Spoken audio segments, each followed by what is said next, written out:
Yun, magandang araw po sa inyo lahat. Welcome po sa panibagong reaction video dito sa Makapili TV. Ngayon, ito ang pagkikwentuhan po natin ngayon ay itong si Banat Bay ay nakatanggap po ng panibagong love letter. So, panibagong sabpina po yung natanggap ni Banat Bay. So, iba to sa natanggap niya nung nauna yung kay dating Senadora Sani Trillanes. So, may panibago pong nagreklamo o may panibagong nagsampa ng reklamo para kay Banat Bay. So, yan lang po alamin natin sino ba itong nagsampa ng bagong reklamo kay Banat Bay at ano yung inireklamo dito kay Banat Bay. So, bago natin simulan yung topic na yan, kung hindi ka pa nakasubscribe sa Makapili TV, baka pwede naman pakipindot yung subscribe button. At the same time, palike na rin po ng video. Wala naman pong bayad dyan, kaya pindot na. So, ito, alamin po natin sino itong nagreklamo na naman kay Banat Bay. So, panoorin po natin. Ayoko sanang pag-usapan talaga to. Sa totoo lang, naiirita ako eh. Pero pag-usapan na nga natin. Ito yung papel, oh. Ito yung papel na... Wow, may bagong love letter na naman si Banat Bay. So, mukhang magkakaroon ng mga collection ng love letter itong si Banat Bay. Pero kung titingnan nyo naman, mukhang hindi naman kinakabahan o wala naman lang, hindi man lang siya nababothered dito sa mga love letter na natatanggap, mga natatanggap niya. So, yung kay Trillanes nga, di ba? Parang natatawa pa nga siya na parang natutuwa pa siya na siya binigang pansin. So, kumbaga parang yun daw patunay na nagle-level up na yung kanyang pagbabloging dahil nga napapansin na siya ng mga hindi na to mga pipitsugin tao. Siyempre may mga pangalan na to, dating senador. So, katapano, may antas na sa buhay. So, napansin na siya. So, ibig sabihin, kilalang vlogger na tong si Banat Bay. So, ngayon, ito, may panibago siya natanggap na love letter at kung papapansin nyo, yun nga, mukhang hindi naman siya affected dun sa pinadalang sabpina sa kanya. Eto, ano nga ba sinabi dito? Elizalde Esco! Naku po, patay tayo dyan. Yun, si Elizalde Esco yung nagpadala o yung nagsampa ng reklamo kay Banat Bay. Sino ba si Elizalde ko? Kung hindi ako nagkakamali, congressman yata din ito na siya yung may hawak ng appropriation. So parang lumalabas, parang ito yung kanang kamay ni Speaker Romualdez na nag-allocate sa mga congressman sa pagbibigay ng mga pondo sa mga budget. So kung di rin ako nagkakamali, ito rin, isa rin to sa mga binabanatan ni Banat Bay na, di ba, na kapag kailangan, kumbaga parang kung sip-sip ka doon sa speaker, mabibigyan ka ng magandang budget. So, kung kinakalaban mo naman yung speaker, malamang sa malamang, hindi ka mabibigyan ng magandang budget. Tulad na lang yung nangyari kay Pulong Duterte, di ba? Tama, kay Pulong. Sa Davao. Pansamantala niya munang hininto yung kanyang pamimigay ng medical assistance, mga medical service, mga services na dumadaan sa DSWD dahil nga hindi siya nabigyan ng pondo. Bakit hindi siya nabigyan ng pondo? Siyempre, Duterte, binabanatan ng mga Duterte ang mga Marcos. So, binabanatan din niya yung House Speaker. So, yun siguro yung naging resulta. Bakit hindi nabigyan ng pondo si Pulong Duterte? Same thing din dito sa nangyayari sa Kamara. So, kapag hindi ka malapit sa kusina, sabi nga daw nila, malamang sa malamang hindi ka mabibigyan ng pondo. So, yun yung isa sa mga binanat ni Banat Bay. Pero, syempre, napakarami pa niyan. Maraming naging issue ang Kamara na involved sa issue ni Speaker Romualdez at si Elizalde ko. So, dahil siguro doon, siguro napikon itong si Saldico at si Speaker Romualdez. Kaya, nagsampa ng reklamo. Kaya ang entitled dito ni Banat Bay, mukhang may tanong siya rito. May kumpas daw ba ni Tambi yung reklamong pinadala sa kanya ni Saldico? Siyempre si Saldico under yan ni Speaker Romualdez. So ang tanong dito ni Banat Bay siguro, may kumpas ba to? Kumbaga may go signal ba to ng boss ni Saldico? So yun ang alamin natin. Yung di umano, 3 beses ko pa inulit. Pinakamayaman daw dahil sa negosyo. Bakit ba? Bakit? Sa negosyo naman pala eh. Akala ko kung yumaman dahil sa mga ano eh, sa mga proyekto or sa mga anong negosyong pinasok. So, yun daw dahil pinakamayaman daw dahil daw sa negosyo, sabi ni Banat Bay. Siya ang nagreklamo laban kay Mr. Banatbay. Oh, ha?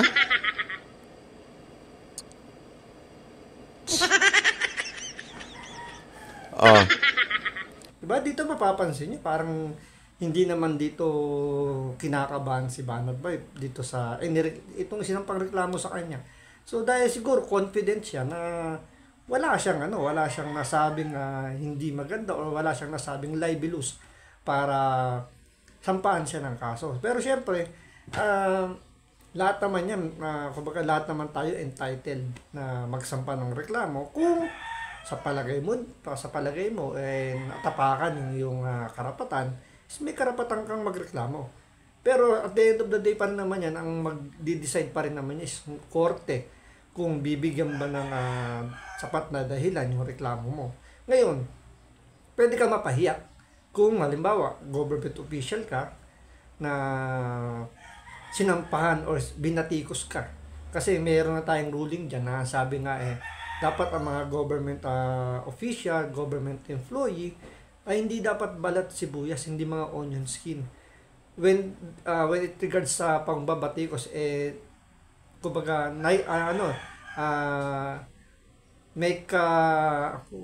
may kaakibat or may related do sa trabaho. So dapat hindi onion skin.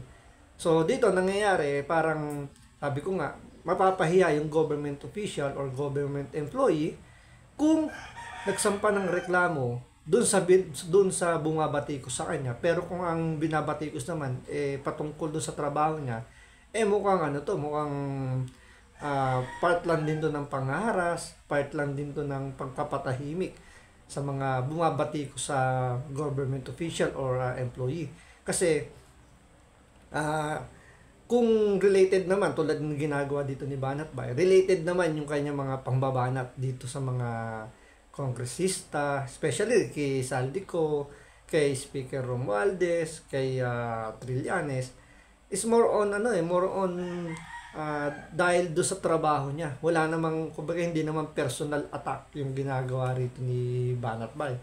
Kaya siguro confident dito si Banat Bay na walang patutunguhan yung mga isinasampa sa kanya at madidismiss lang. Kasi kumbaga mamaya paliliwanag din naman ni Banat Bay kung saan niya kinuha yung kanyang ang kanyang mga yung mga inireklamo sa kanya, saan ba nang galing. So konting na lang naman kasi mostly naman itong si Banat Bay kinukuha niya yung mga topic niya sa mga balita. So nagre-react lang siya or nagko-commentary lang naman siya dun sa ibinabalita. So same thing din naman yung ibang vlogger, ganoon din naman yung ginagawa kasi nga iniiwasan nga din nila yung ganyang mga problema na magkasuhan. So, pero siyempre may mga vlogger pa rin naman ang matatapang na kayang gumawa ng kwento. Siyempre dahil nga kumbaga passion nila yung manira or passion nila yung gumawa ng kwento. Madali sa kanila gawin yun. At hindi sila natatakot dahil siyempre nakatago yung mga identity, nakatago yung mga nila, kumbaga parang hiwala sila rito sa Pilipinas, nasa ibang bansa, kaya matatapang silang gumawa ng mga ganong klaseng content. Unlike dito kay Banat Bay, napansin ko rin naman, mostly talagang nanggagaling yung kanyang content sa mga balita. So parang ibinabalita niya rin, nag-react lang siya dun sa mga balita. So tuloy natin. Tapos, hindi pa pinadala sa condominium ko, pinadala pa sa SM9.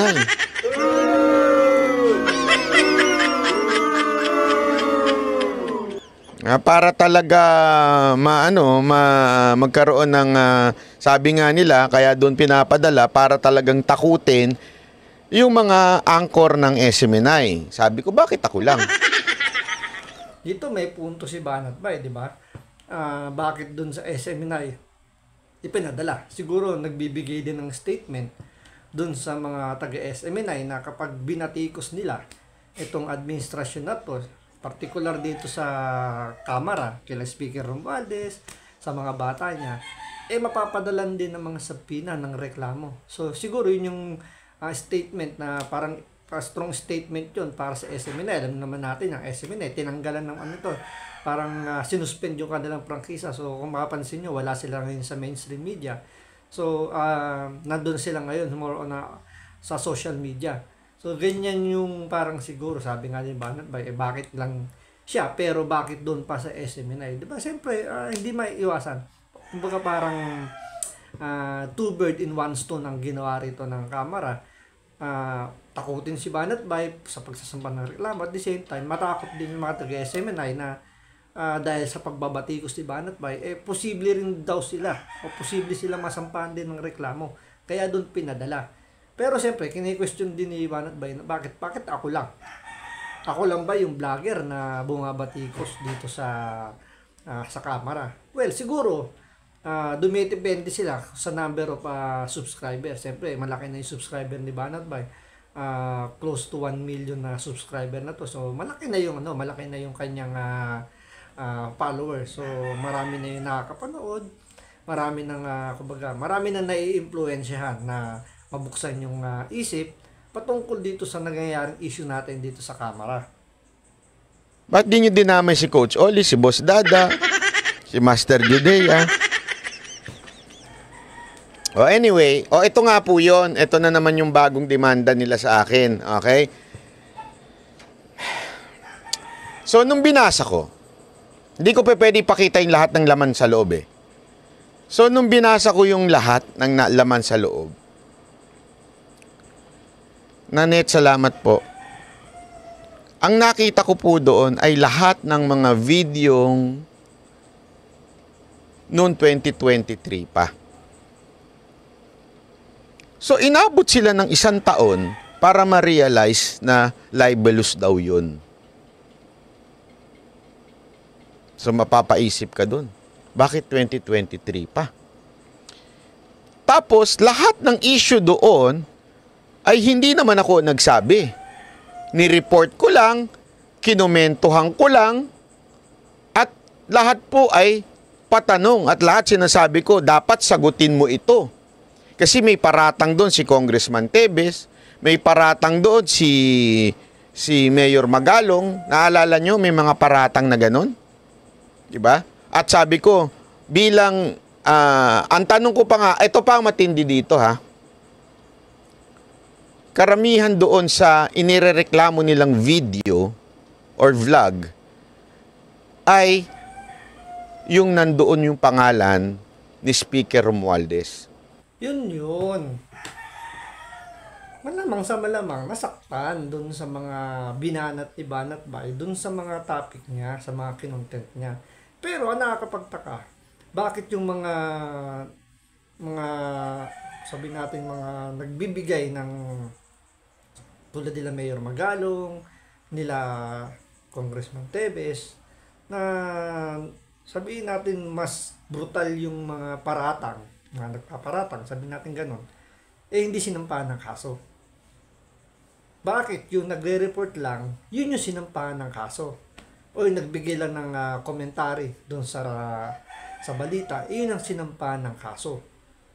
Diba? Siguro dahil itong sila Tebes, sila Magalong, kayang kumuha ng lawyer na sabi natin, mga magagaling na lawyer, kayang magbayad ng lawyer.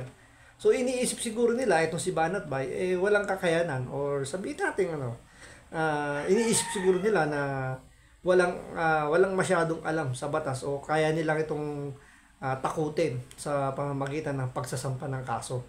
Kaya siguro yun yung ginawa na kumbaga, yun yung naisip nila para patahimikin si Banat Bay, isasampahan nila ng reklamo.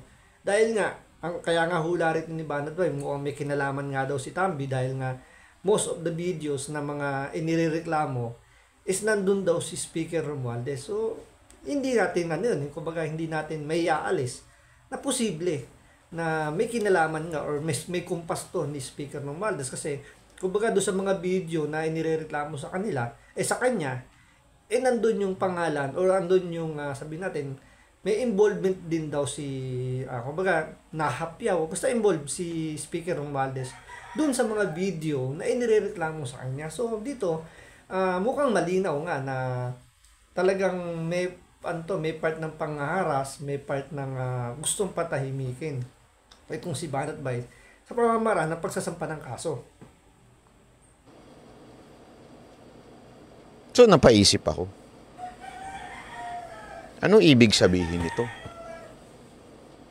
So, tiningnan ko, binusisi ko, at ang linaw ho, lagi ko sinasabi, ito ang sabi ni ganito, totoo ba to? Ito bang mga ganito ay inyong ano? Ibig sabihin, nagtatanong lang ho tayo. Hindi lang sa kanya, pati kay Speaker Romualdez. Bawal na palang magtanong ngayon.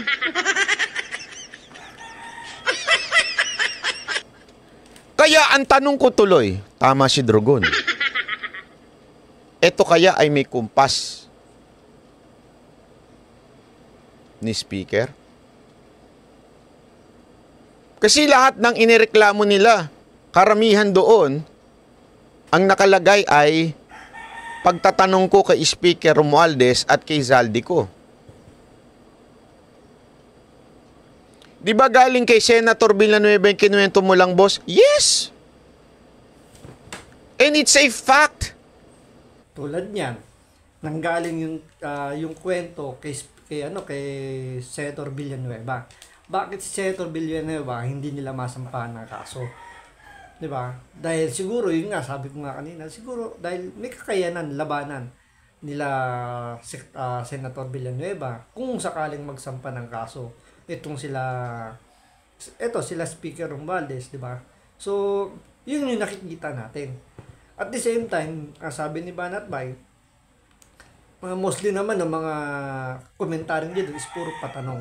So, sabi rin ni Banat Bay, mukhang sa panahon ngayon, sa administrasyon ngayon nito, bawal nang questionin, bawal nang tanungin yung mga government official natin patungkol sa issue ng bayan natin. Dahil, yun nga sinasabi nga nila, mukhang nagkakaroon na ng silent martial law. Dahil parang lahat na lang ng bumabatikos gustong patahimikin nila. Diba? Pero nakakapagtaka, bakit mga vlogger lang yung gusto lang patahimikin. Sa bagay, sa mainstream media kasi wala naman nagki-question na. Kumbaga lahat ng nasa mainstream media ngayon, kung mapapansin nyo, hindi na ganun bumanat. Unlike nung panahon ni Pangulong Duterte na talagang ramdam ninyo na ayaw nila sa ating Pangulo kay Duterte. Pero ngayon, parang makikita nyo, mild lang yung talagang mga hindi pa nga tapik, mukhang mukhang hindi nga kurot patapik-tapik lang na mahihina yung ginagawa kay Marcos para hindi masaktan. Dahil nga patampuhin masyado or madamdamin siguro kaya hindi nila ginagawang gano'n.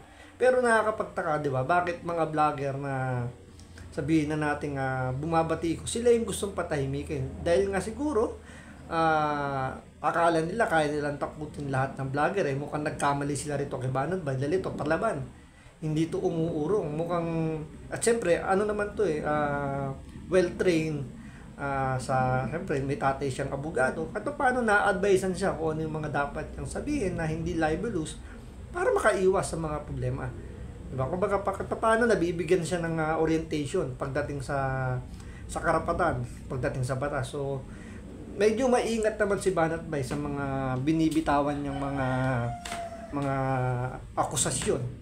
Kumbaga sabi nga niya, 'di ba, nagbabase lang lagi siya sa balita at hindi siya nagbibigay ng sarili niyang komentary o hindi siya gumagawa ng sarili niyang balita. Yan po ay mga nasa news. Hindi ko po yung ugali ng ibang mga vlogger na magkwento ng wala ho sa news. Kasi alam kong makakasuhan ako. Yung iba kayang gawin yan kasi wala sa Pilipinas.